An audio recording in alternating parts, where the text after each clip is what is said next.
Yeah, thanks, Tom. And look, as Tom said, welcome to Ballymore. It's a great honour to be here today to be announcing formally that Les Kiss will be taking on the head coach job at the Queensland Reds. Those of you probably know Les is a proud Queenslander, born in Bundaberg, regional Queensland, understands the importance of what Queensland means to the community, and it's an absolute privilege to be able to have a coach that brings that together.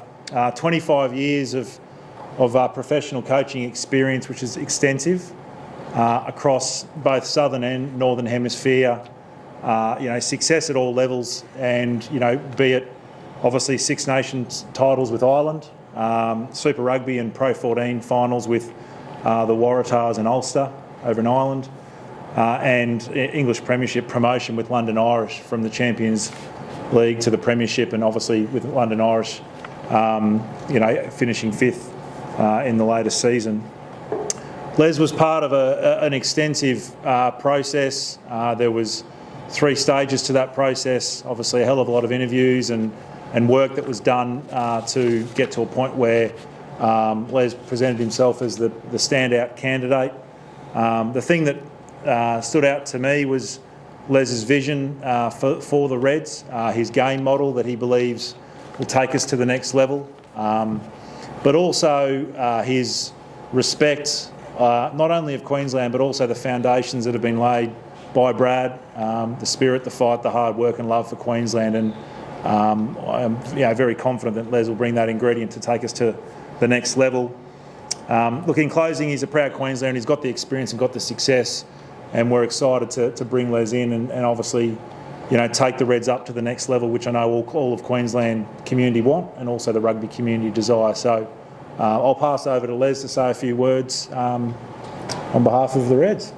Well done, mate. Thank you, Dave, and Sam.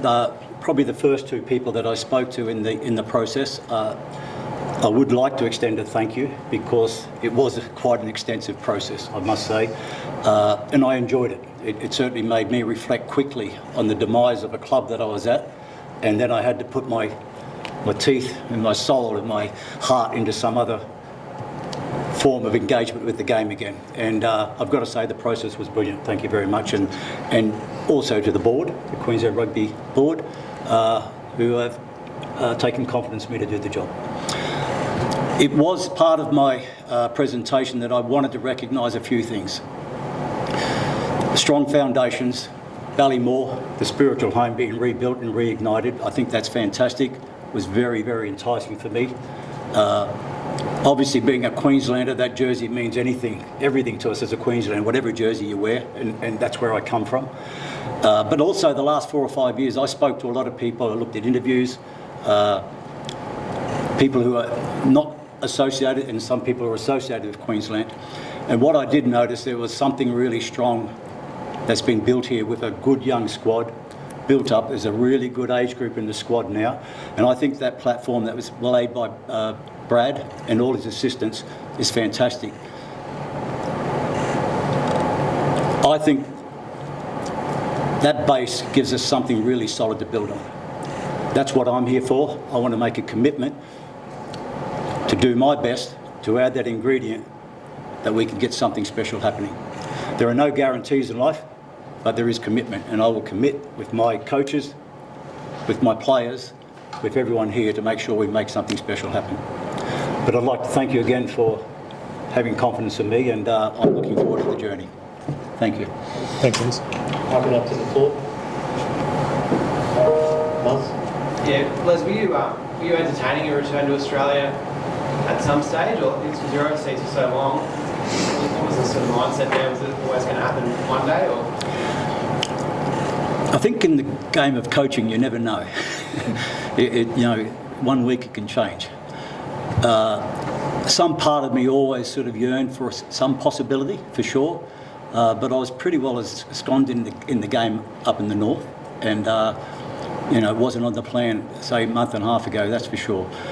But it throws curveballs at your life, and when I spoke to the guys about this opportunity, it was very exciting, and I'm extremely happy to be able to come home and represent a rugby brand like this. I'm really looking forward to that. And how closely were you following? Have you been following? It's amazing that the guys up north, all the guys in your rugby team, the coaches, they love the Super Rugby. And obviously I followed it, not as close, so I know every name in the game, but we watch it closely. There's, everyone's trying to replicate some of the good things from every good team that plays. So we're always watching the games for sure. It's a different competition to when I was here. We used to travel to South Africa. It was a different type of competition to when I was with the New South Wales Waratahs. But it looks like a very vibrant competition, that's for sure. And as I said earlier, I've been through the roster with Sam a fair bit over the last couple of weeks. I'm excited about what we have, and there's a lot of work to do, but I'm looking forward to be back here in the Super Rugby with the Queensland Reds. I've spoken about how the club was really impressed with your vision for the game style as well moving forward. I guess what is that brand of football that you'll be looking to bring to sort of take this club more into the future?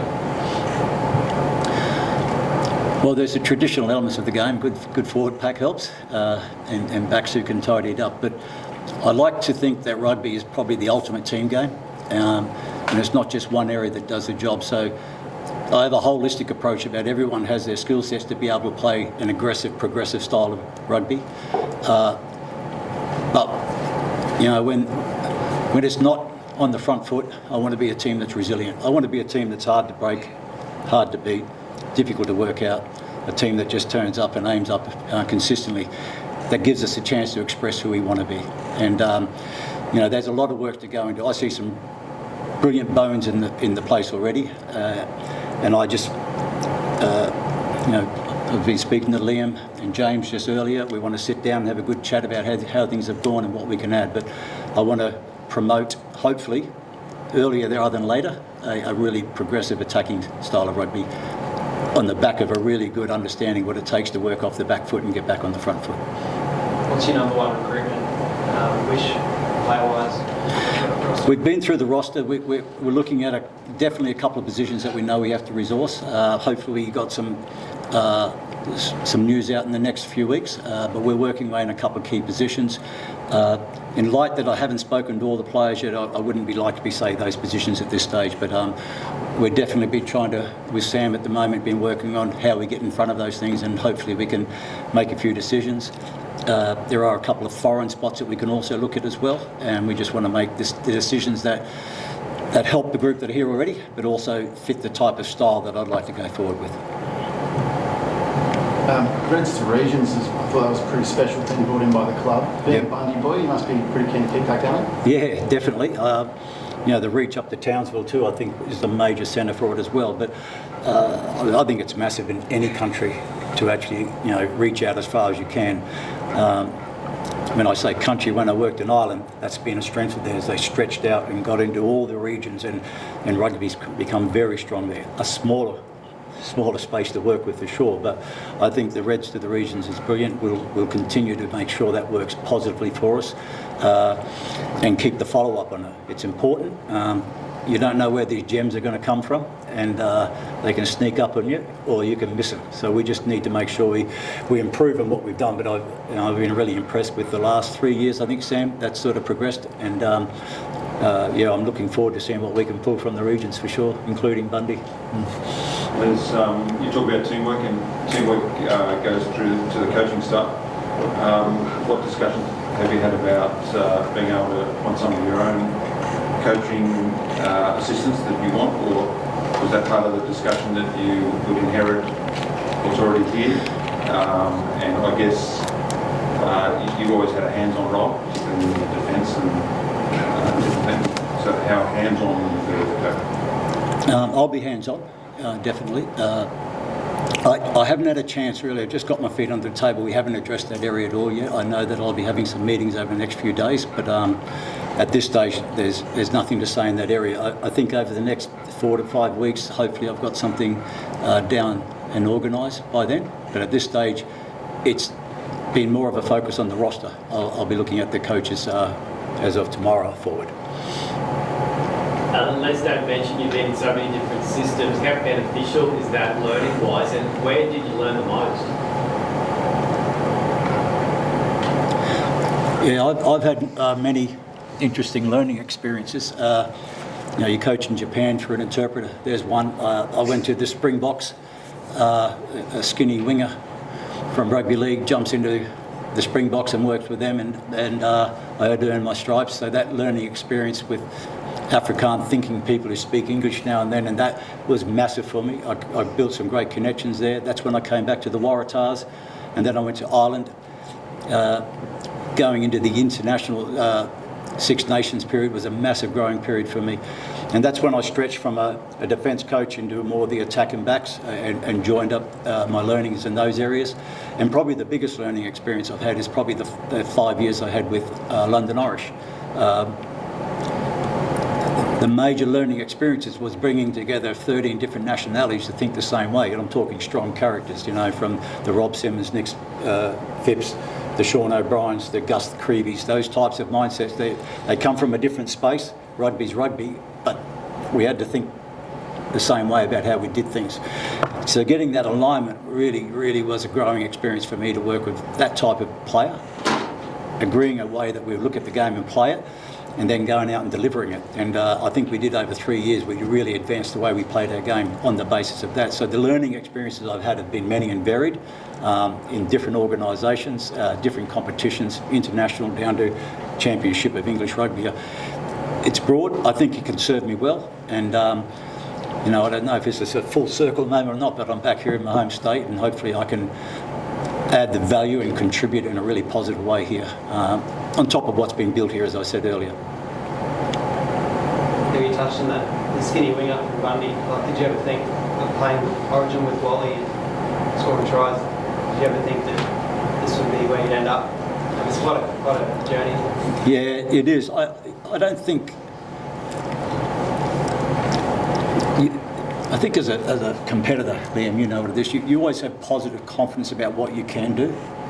Definitely. You always believe and have a bullish way about how you can achieve things.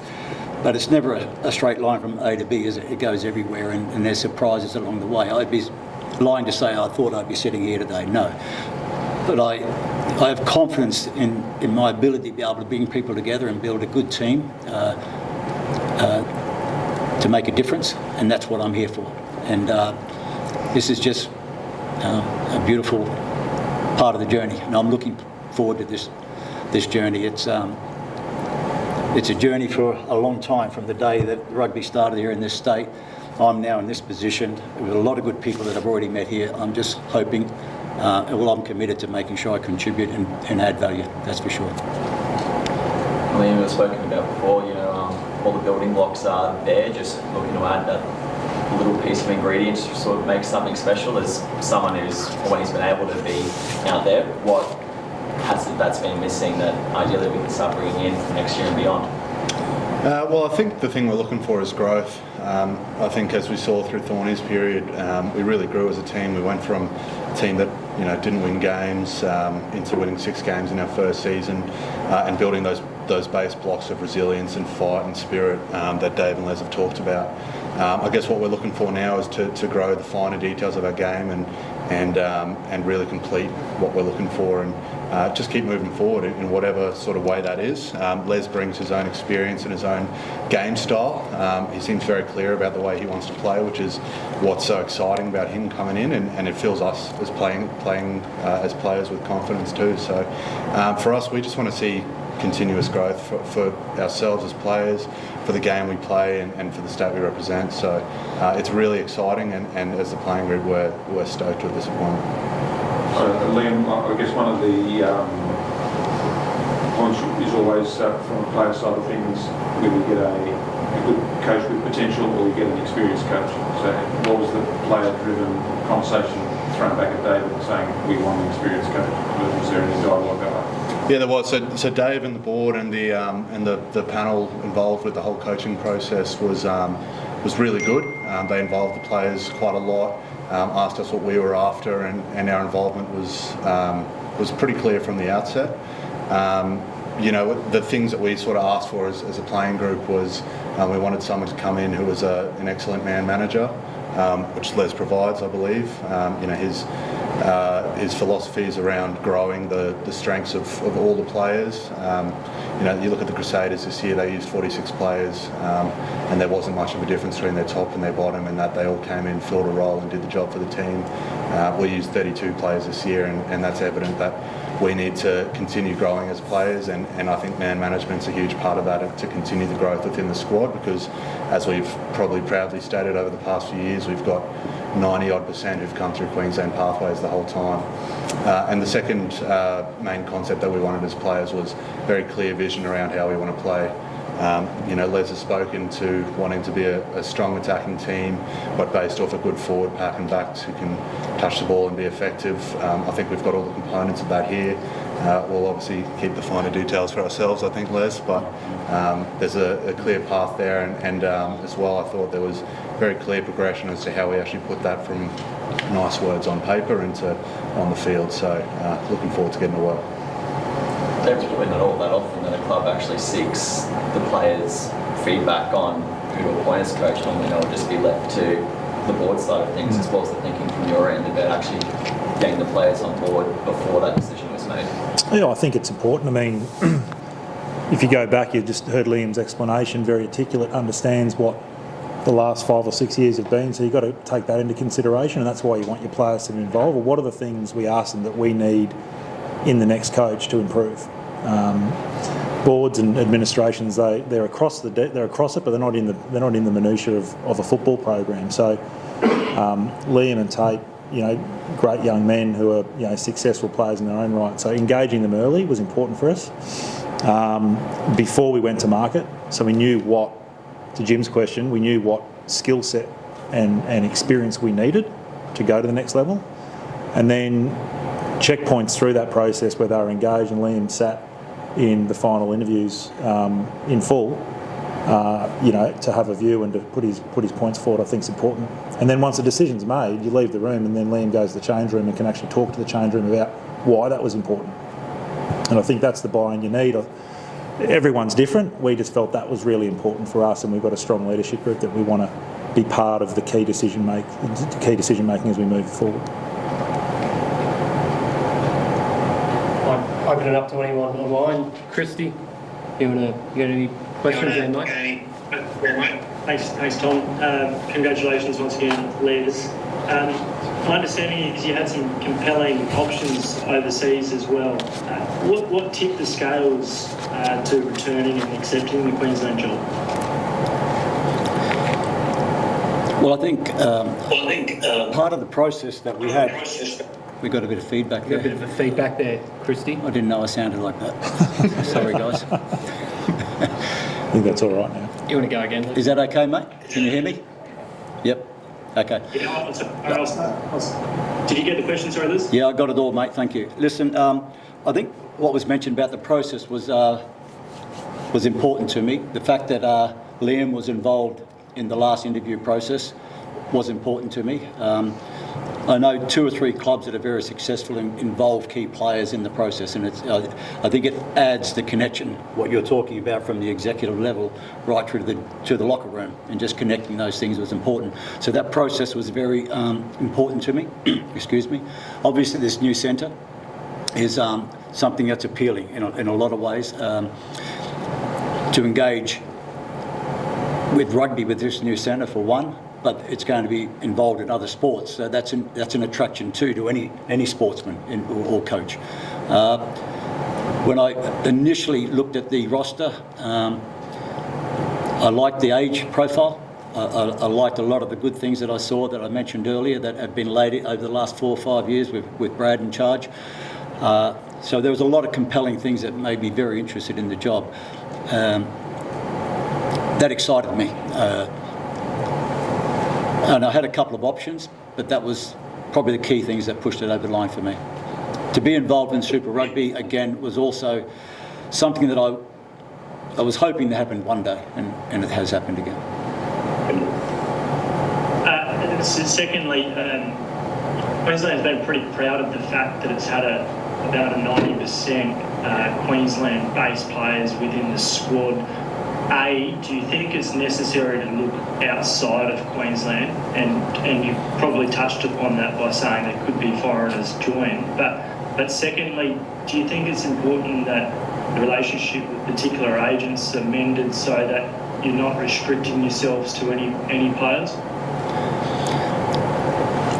I'll leave that for Dave and Sam on the agency side, but the key for me is to build and grow what Liam said earlier and what's here, to grow our current base. With that current base, we are going to entertain options that are foreign and also within Australia. We will always do that. But I'm really happy with what's been built here to date. I'm really happy with it. Does that mean it'll continue that way? Well, we'll see once we get going in the next year or so. But at this stage, I'm really happy what we've come from. A 90% representation from this state, that's a great starting point for me. I reckon it's brilliant. And as I said, and I mentioned earlier, we will look at options within and without. That are smart decisions. And Liam, what about when you first heard Les's name mentioned? Can you give me your understanding, like your thoughts and your feelings around Les Kiss? What did you know of him? And then the more you found out about him, a bit more about your impressions? Yeah, initially, to be honest, I didn't know too much. I knew Les to be associated with London Irish, and I think the thing that impressed me there is as I'm speaking about growth here, was the gradual growth that they had there. Beginning in the championship, getting promotion, from being sort of towards the bottom of the ladder and finding a way up there. And, to our benefit, the club fell through, but looks like they were going to continue to progress as they were. But as Les is saying, it's a bumpy journey, and he's ended up here now, and very happy to hear that. And, as I found out more, very excited to hear him saying he's coming home. Always good to have a Queenslander, a great league player in his day, and we've got a good history here with Queensland Origin players, and so we look to continue that. And last one from me, if that's okay. And Les, just your wider impressions of Australian rugby from watching from afar, and Queenslanders would have probably bemoaned the lack of Reds players and Wallabies recently. Does the detail that's always been the hallmark of your coaching career, do you think that'll help get more Queenslanders to play for Australia? I won't comment on what's happened to date, but,